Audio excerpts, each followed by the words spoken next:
So let's talk about, just quickly, just touch on colored masculinity as it's represented in South African media, which I think is very interesting. So, I mean, for me, what's really frustrating is that the representations are frustratingly static, right? So it's either the cooning and buffooning, it's the dude in a dress, whether he's gay or straight. It's a dude in a dress performing colored femininities, etc. Right? The colloquial colored woman, those performances. It's also like stereotypes of the gangster, the drug addict, yada yada yada, and then the hip hop artist, the aspirational hip hop artist, etc. So there's very little queering. There's very little variety of representation of what a colored man is, even up until today. It's 2021.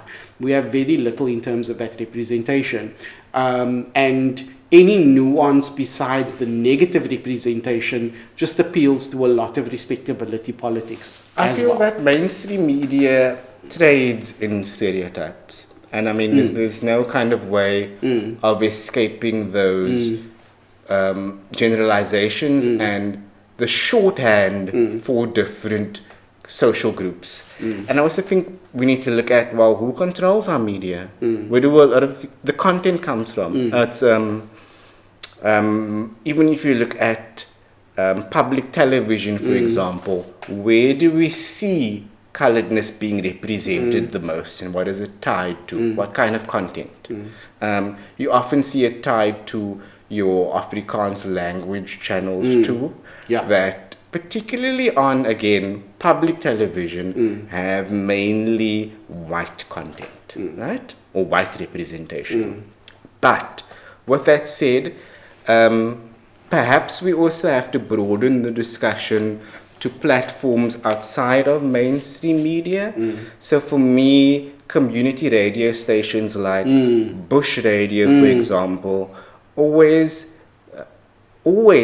constructed alternative publics for colored representation. I really miss the good old days of Bush Radio. They had excellent content back in the day. And I don't know what it's like now, but I loved the content back in the day. And your community newspapers even. I remember I used to love just reading the Athlone News, because you could read a simple story about what's happening in a community, community events, top performers at school that were giving you, yes, it's still the kind of rags to riches, I pull myself up by my bootstraps kind of narrative, but it was an alternative narrative to what I was seeing in other spaces. Yeah, it's just when I look at people like maybe a Youngster Cape Town or a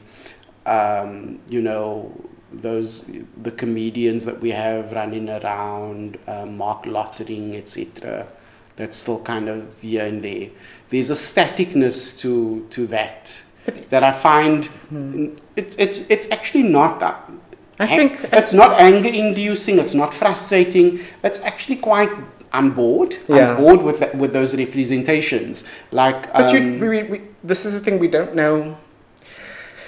Representations only become representations when they are circulated. And I also think that the history of what people like Youngster Cape Town are doing, it isn't well known. So before there was a Youngster Cape Town, there was a Brasse van die Kaap and Prophets of the City. You know, there was, what's the colored female rap group, Godessa. Yes, right? I remember. And they were doing their shit, they were doing their stuff, and they were talking about coloredness, masculinity, femininity, rootedness in ways that broadened the conversation and unmade those boundaries and said, hey, I'm a colored woman. I remember, I forget her name, but she's a colored poet. I think it's Janine van Rooyen, I'm not sure. But she actively shaved her head because she wanted to represent a different kind of coloredness. There's an interesting documentary, I think, by Dylan Valley called Afrikaans, where he talks about the history of this kind of Cape colored vernacular. You know, I never want to stabilize it in there. but it's often thought of as being kind of an impure version of Afrikaans. But it also then shows that Afrikaans itself has Creole roots that were very much informed by the slaves at the Cape, and has a hybrid history that would also locate colored people within that. So it's ironic that the very language now kind of distances and alienates colored people. But in elk geval, the documentary shows that kind of alternative representation of coloredness. And it's also a stage production that was taken around to local schools to give colored kids an alternative image of coloredness to look at and experience. I think language is very, very fraught with, for us in terms of identity as colored people, because Afrikaans, English, there is just such a crazy kind of, once again, a hierarchy of respectability. So English-speaking coloreds, i.e. associations with Britain, etc., right? The what English connotes or denotes. And then you have Afrikaans, which is regarded as this kind of I wouldn't. It's an indicator of class, and it's an indicator of education, etc. So, colored people who speak Afrikaans, you can make assumptions around. You can make assumptions around class, education, etc. So, I think that's problematic, and I also think, like what you brought up, this idea that there is a narrative in South Africa that, or rather, colored people are erased in terms of what they've contributed to the Afrikaans language. So their contributions are effectively erased. And this idea of kombuisstaal, the kitchen language that the slaves used to babble on about, is kind of invalidated and regarded as this type of mixed mash Creole turn of phrase that colored people were doing, but we weren't making language. We weren't constructing language in a formal way. So that's also kind of a white supremacist understanding of what language is, how it functions, how it evolves, how it grows, and how human beings utilize it to serve their ends. So, it's a deeply fraught discussion there, I think. The reason why I think that the And just for the record, I speak both, Sean speaks both. We speak English and Afrikaans. For those of you who don't know what Afrikaans is, it's a localized South African dialect. It's got, there's a bit of Indonesian, there's Dutch, there's a whole bunch of stuff in there. And the white Afrikaner community standardized the language into a form and then have claimed ownership of this language, and effectively excluded black and brown bodies, excluded our contributions to the language and what we continue to contribute to the language. So we'll share resources Yes, of on course. some of the ideas that we mentioned in this video. Check out the links below. We'll add some resources for you on coloreds, Afrikaans, etc. We'll share links. But the reason why I mentioned that Valley documentary is because I think it's interesting to view just beyond language, but language is important because it kind of concretizes some of the ideas. But it raises a conversation about colored identity that doesn't resort to a Khoisan history to provide it with yet again another sense of stability in order to have receipts for why people exist. Yeah, I think thank you for bringing that up. This notion that as colored people, we need to kind of have our little certificate. We need to have receipts to show that we are indigenous. To claim our Africanness is once again peddles racial essentialism, which is grounded in white supremacy, which is grounded in the colonial understanding of black and brown bodies.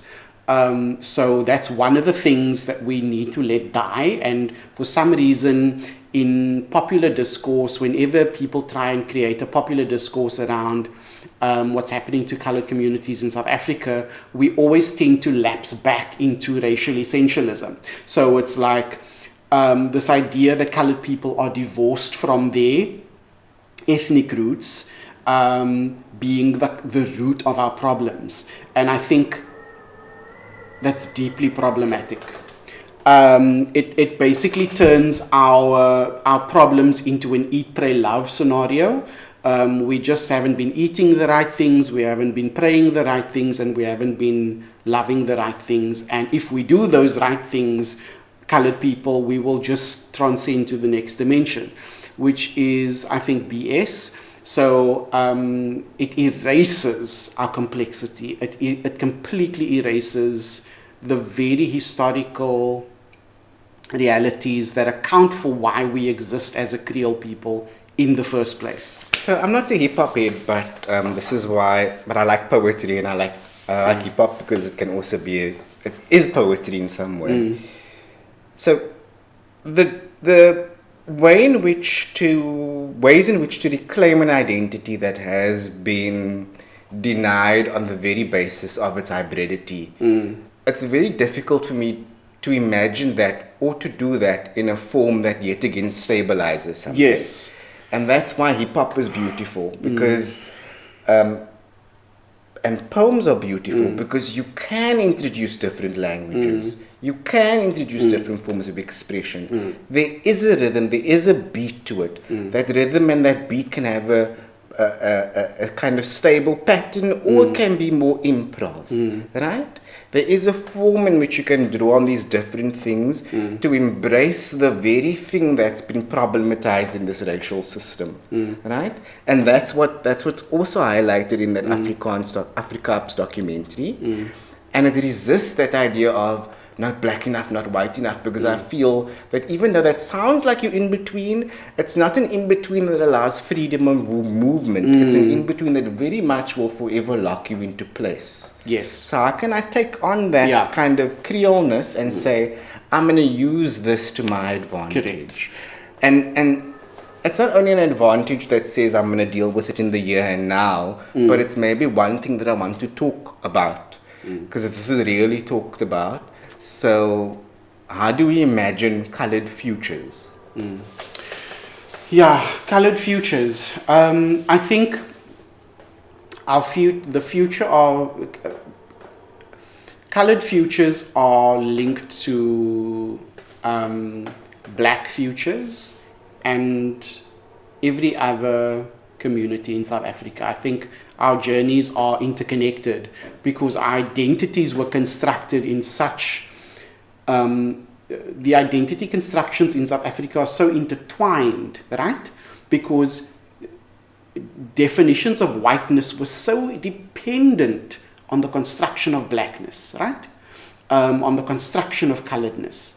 If you look at white supremacy and the formations of those ideologies, if you look at how white Americans, even if we take a bit of a U-turn here, if you look at how white Americans constructed whiteness, it was very much in relation to black bodies, right?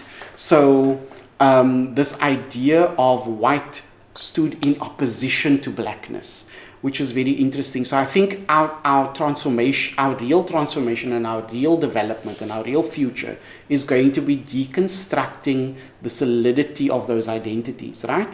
So problematizing this essentialist notion of blackness, which is also a white supremacist construction, problematizing the notion of whiteness itself, unpacking that, deconstructing it, and seeing that it has utility, it has, it has strategy. So that construction of whiteness is amorphous, it's elastic, and it can confer whiteness onto groups as and when it pleases, and then detract and exclude other groups. So it's very interesting. Growing up as coloured, we always heard stories about the pencil test. I don't know if you've ever heard of it. So, like when they were dividing families up in South Africa, in terms of who could be white passing, if they put a lead pencil in your hair and the pencil fell through, you were essentially good to go in terms of white passing. But if it got stuck in there, you were not good enough, and you were either coloured or classified as black. Right? So I think those primitive, the very idea that we thought that primitive, nonsensical stuff made any type of sense, and the fact that white people sat down and really thought that bullshit made any kind of sense, is astounding to me. No, I don't think white people actually, or the part of the government even meant for it to make any kind of sense at all.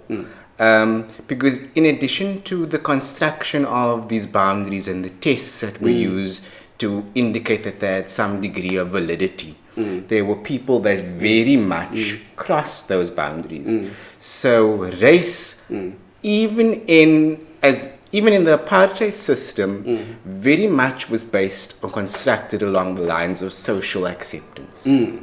Of course. So